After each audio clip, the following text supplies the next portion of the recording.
What's good, people, nursing students, teachers, anybody in the class that's watching this video? What's good? The disease process that I'm currently gonna, introduce to y'all and go over is thrombocytopenia. Thro- Thrombocytopenia. If that's a tongue twister for you, say it with me. Thrombocytopenia.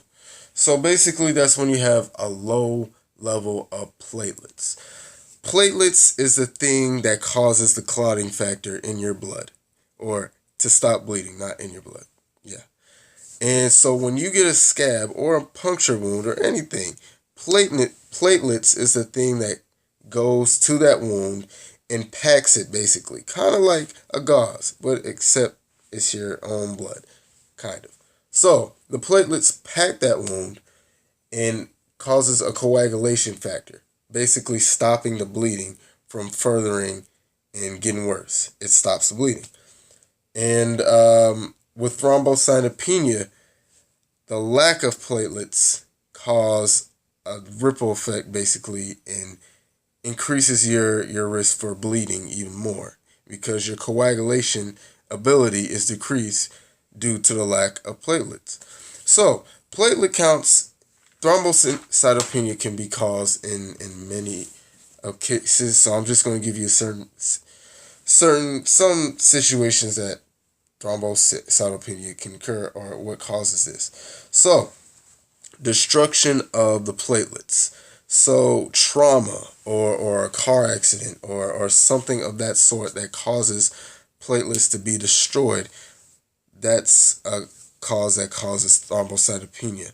Also, a decreased production of platelets in the bone marrow. There's certain instances where your bone marrow is not, in this case, what causes thrombocytopenia is one situation is when your bone marrow can't produce the right amount of platelets for your body to coagulate or stop certain bleedings. And the other one and the final one that I'm going to say that causes thrombocytopenia is an increased consumption of platelets. So, yeah. So when you have an overage of something, that's most likely not a good thing. So some clinical manifestations of this, I'm gonna just give y'all some values.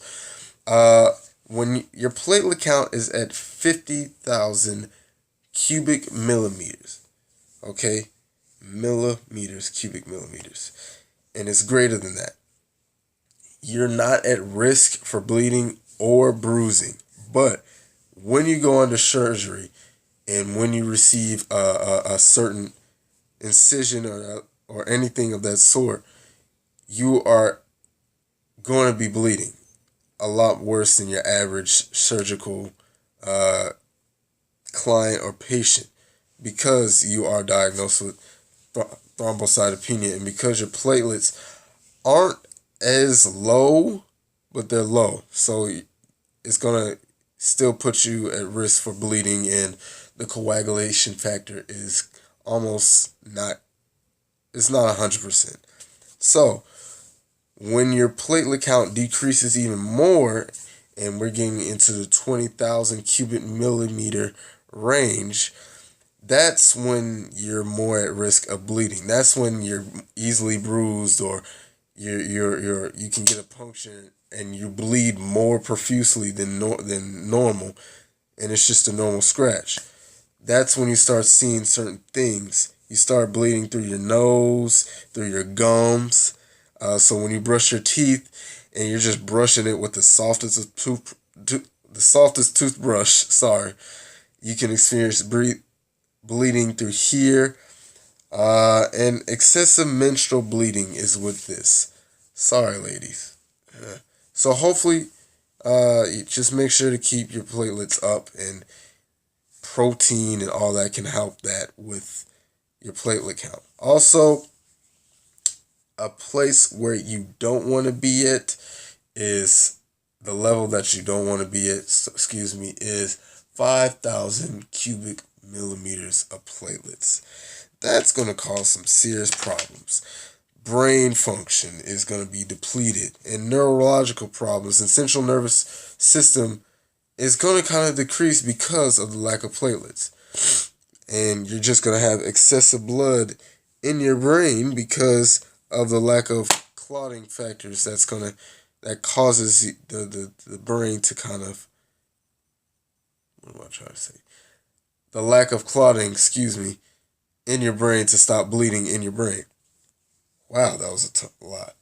And the diagnostic or the way to assess this is to get a complete blood count and also have a biopsy. So for thrombocytopenia, the best way to kind of diagnose it or find that is through a biopsy of the bone marrow or aspirating it. In reading that, that's what I saw and I read. And just to make sure that with the biopsy, they take a piece of the bone marrow, and with the bone marrow, it can tell you and give a more accurate reading of their platelet count, because that's where platelets are produced, bone marrow. So yeah, medical management is you treat the underlying causes of thrombocytopenia. So you treat that as much as possible. So if it's trauma, if it's anything like that, treat it. And the other way to kind of solve this problem or help make this problem better, or help the patient get better with this diagnosis, is through a platelet transfusion, just to increase those platelets in the body, since the platelet count is depleting. And so just to increase that and make sure the patient is good, we want to, that's another thing that we can do, is a platelet transfusion.